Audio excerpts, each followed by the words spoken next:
Hey guys, जय हिंद। मैं हूं संजय विश्वकर्मा और आप देख रहे हैं agri Mantra changing the way of thinking. इस वीडियो में हम बात करने वाले हैं एएफओ के लिए एक स्पेशल सीरीज़ के बारे में, जो कि यहां पर पार्ट 1 रहने वाला है। यहां पर हम टॉप 20 क्वेश्चंस को जानेंगे जो कि आपके एग्रीकल्चर फील्ड ऑफिसर एग्ज़ाम के लिए, साथ में बैंक ऑफ महाराष्ट्र के एग्रीकल्चर फील्ड ऑफिसर एग्ज़ाम के लिए काफ़ी इंपॉर्टेंट रहने वाला है। क्वेश्चंस के साथ साथ उनसे जुड़े हुए कुछ इंपॉर्टेंट पॉइंट्स को भी हम जानने वाले हैं। तो काफ़ी इंपॉर्टेंट ये सीरीज़ होने वाली है, नई सीरीज़ है, नया सेशन है। वीडियो के साथ आखिरी तक बने रहिएगा और इस वीडियो को अपने दोस्तों के साथ ज़्यादा से ज़्यादा शेयर कीजिएगा। एक और important information, bank of Maharashtra के एग्रीकल्चर फील्ड ऑफिसर एग्ज़ाम का जो मॉक टेस्ट सीरीज़ एग्री मंत्रा टीम के द्वारा प्रिपेयर किया गया है, उसमें हमने टोटल 15 टेस्ट आपको अवेलेबल कराए हैं।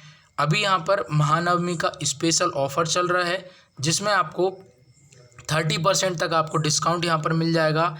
जो 15 मॉक टेस्ट हैं उनकी प्राइस 349 है, जिसका 30% आपको ऑफ मिलने वाला है। तो काफ़ी अच्छा ये मौका है आपको, अगर आप बैंक ऑफ महाराष्ट्र के एग्रीकल्चर फील्ड ऑफिसर एग्ज़ाम की तैयारी कर रहे हैं। आपको एक कोड यूज़ करना है मंत्रा 30, यानी मंत्रा 30 आपको कोड यूज़ करना है। कहाँ पर? एग्री मंत्रा का जो ऑफिशियल एप्लीकेशन है वहाँ पर, वहाँ से जाके आप इस मॉक टेस्ट सीरीज़ में 30% तक ऑफ ले सकते हैं। ये जो ऑफ़र है 2 दिन है, 13 और 14 अक्टूबर 2 दिन ये रहने वाला है। तो जल्दी से जाके आप इस ऑफ़र का फ़ायदा ज़रूर उठाएं। दूसरी इंपॉर्टेंट इन्फॉर्मेशन, यूपीपीएससी, डीएचओ और अदर पोस्ट के लिए जो स्टूडेंट तैयारी कर रहे हैं उनके लिए भी एक स्पेशल ऑफ़र है, महानवमी स्पेशल ऑफ़र है ये। यहाँ पर आपको जो कोर्स है उसमें 40% तक आपको ऑफ मिलने वाला है। आपको कोड यूज़ करना है मंत्रा 40 और ये जो ऑफ़र है केवल 2 दिन के लिए है, 13 और 14 अक्टूबर को ये तक ये ऑफ़र है, यानी कि 2 दिन के लिए, सीमित समय के लिए ऑफ़र है। अगर आप इस ऑफ़र का लाभ लेने चाहते हैं तो डिस्क्रिप्शन बॉक्स में एग्री मंत्रा के ऑफिशियल एप्लीकेशन को डाउनलोड करके वहाँ से आप इस कोर्स को ले सकते हैं और ऑफ़र का लाभ ले सकते हैं। बात करेंगे क्वेश्चन नंबर 1 की। क्वेश्चन नंबर 1 है, which of the following crop is propagated budding, मतलब कि प्रोपागेटेड बाय बडिंग। तो काफ़ी अच्छा क्वेश्चन है। अकॉर्डिंग टू ऑप्शन बात करेंगे, आंसर होगा यहाँ पर स्वीट ऑरेंज, जो कि काफ़ी इंपॉर्टेंट क्वेश्चन है। इसको आपको याद रखना है क्योंकि प्रोपागेशन से रिलेटेड एग्जाम में क्वेश्चन जरूर आते हैं। आगे बात करेंगे, which of the following is the only non metal among the micronutrients, मतलब कि निम्नलिखित में से कौन सा ऐसा माइक्रोन्यूट्रिएंट है जो कि नॉन मेटल में आता है। ये भी काफ़ी इंपॉर्टेंट क्वेश्चन बनता है। आप सब लोगों को इसका आंसर पता होगा, आंसर होगा यहाँ पर बोरॉन। काफ़ी अच्छा ये क्वेश्चन होता है, कई बार एग्जाम में पूछा गया है। आगे बात करेंगे, in the extension development programme IVLP, V stands for, यानी कि IVLP जो प्रोजेक्ट है उसमें वी का क्या मतलब है, तो उसका मतलब होता है विलेज। काफ़ी अच्छा ये क्वेश्चन है। IVLP की बात करेंगे, ये 1995 में आया था और इसका पूरा नाम है इंस्टीट्यूशनल विलेज लिंकेज प्रोग्राम। जी हाँ, इंस्टीट्यूशनल विलेज लिंकेज प्रोग्राम इसका पूरा नाम है। अधिकतर प्रोग्राम में आई का मतलब इंडिया होता है, लेकिन यहाँ पर इंस्टीट्यूशनल यहाँ पर होने वाला है। 1995 में एग्ज़ाम आया, ये प्रोजेक्ट जो है आया हुआ था। एग्ज़ाम के हिसाब से काफ़ी इंपॉर्टेंट ये है, आपको इसको याद रखना है। आगे बात करेंगे, projecting the current weather analysis into the future is known as. तो ये जो है इसको हम फोरकास्ट के नाम से जानते हैं। ये डेफिनेशन है, काफ़ी अच्छी ये डेफिनेशन है जिसको आपको याद रखना है।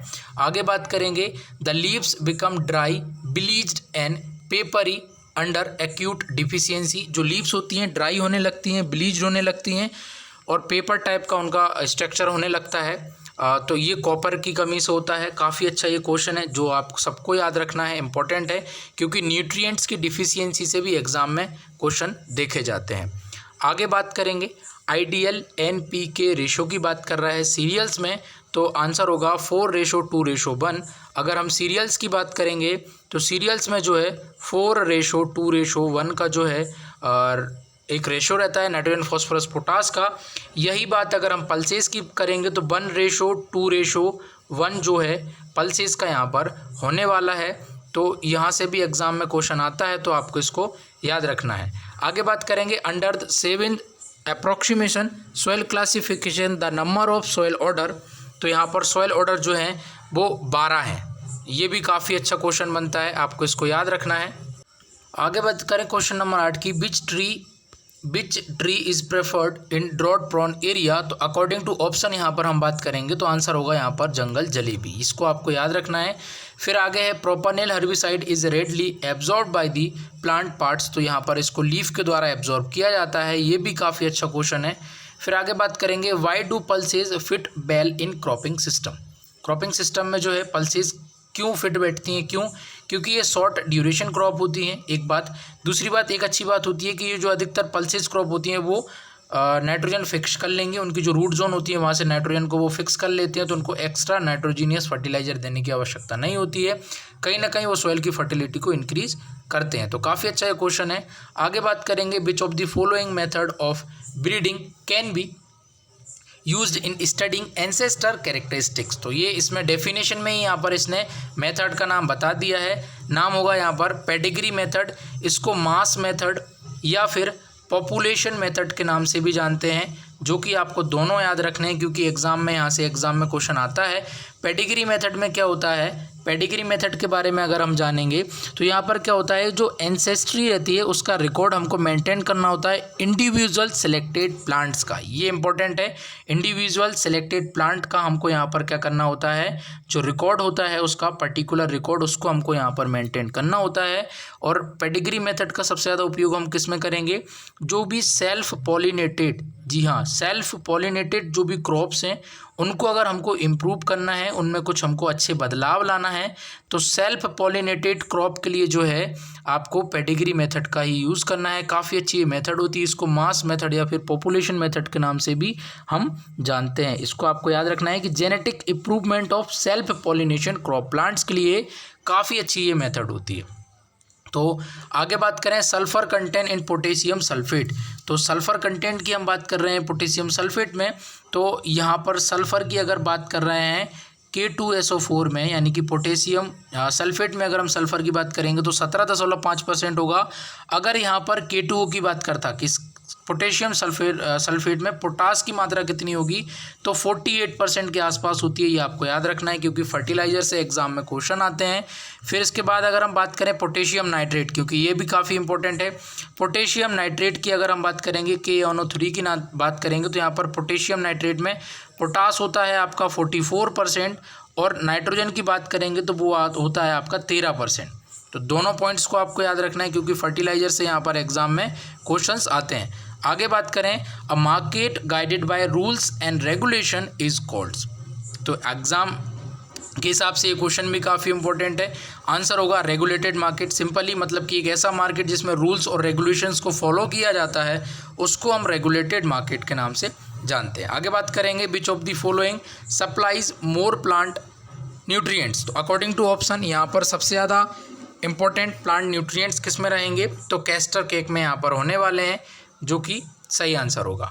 आगे बात करें which day in India is celebrated every year as the national fish farmers day to honours the fish farmer entrepreneurs aquapreneurs and fisher folks. तो ये जो है आपका 10 जुलाई को मनाया जाता है, यानी कि नेशनल फिश फार्मर डे की अगर हम बात करेंगे तो हर साल इसको 10 जुलाई में मनाया जाता है। किसके सापेक्ष में, कि जो फिश फार्मर हैं और एक्वापेनर और फिश फॉक्स हैं इनके एक रिस्पेक्ट के फॉर्म में इस डे को मनाते हैं। आगे बात करेंगे droplet size in sprayer is increase by. जो ड्रॉपलेट साइज है स्प्रेयर में उसको हम कैसे इंक्रीज कर सकते हैं, reducing the operating pressure, increase orifice size, increase viscosity of fluids. तो आंसर होगा यहाँ पर ऑल ऑफ दीज। काफ़ी अच्छा ये क्वेश्चन है जो कि आपको याद रखना है। आगे बात करेंगे cultivation of jute is done in which of the following districts in Uttar Pradesh. Jute की जो कल्टीवेशन कर रहे हैं वो देवरिया और गोरखपुर जिले में की जा रही है। तो काफ़ी अच्छा ये क्वेश्चन है, याद रखिएगा। आगे बात करेंगे which of the following crops has the largest area under transgenic globally.